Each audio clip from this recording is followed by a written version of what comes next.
Teacher Talk 4. What do you want to harvest from your life, from your field of life that you've been entrusted with?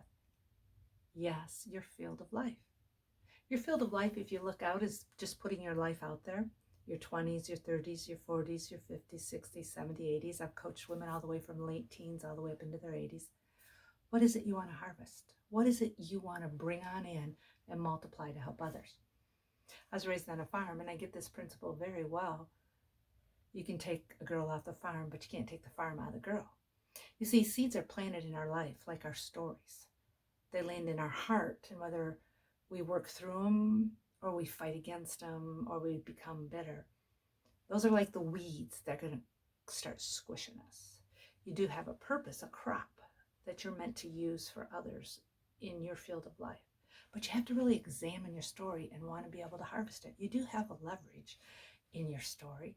You are meant to live your life out fully and joyfully for the kingdom. I am a woman of faith. I do believe in God, and He's created each one of us, male, female. Uniquely, He's created us.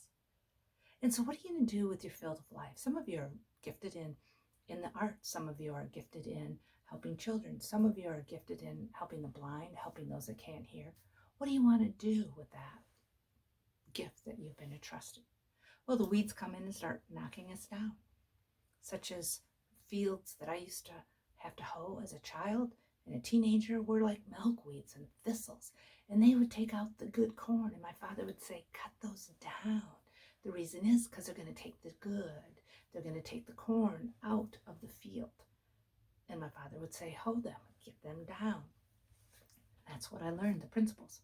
And so we have principles of truth that are planted in God's word. We choose to grow with those and become all that He's meant for each one of us. So what do you want to harvest from your field of life? When women work with me, they discover those weeds and they get rid of those weeds through the coaching questions I ask them, and they become more of who they're meant to become. Let me read a few examples of some of the areas that can really trip us up. For example, maybe you were molested as a child, or COVID-19 really smacked you up with some really big issues and grief, church divisions, codependencies, maybe depression, cancer, lost a loved one. Perhaps you've been fired, or you're a hoarder. See, all of these are 132 in my grief loss book, Leading You Through the Valley. These areas stop us. And so we can examine them, and you can work through it on your own, Leading You Through the Valley. Personalized grief loss coaching book.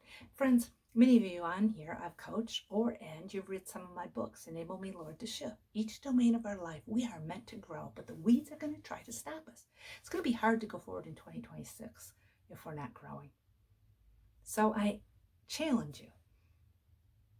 I invite you to examine your field of life. And what do you want to do with those seeds or stories that have been entrusted in your field of life? Reach out. You can find all my information at darlenelarson.com or heartswithapurpose.com, because your purpose is embedded on your heart. Examine your field of life so you can bring in all the harvest for the good to help others. You can purchase any of my books over at darlenelarson.com. Love to hear from you. Take a step to become all that you're meant, because your life matters and you have a leverage and you have a lot to harvest from your field of life.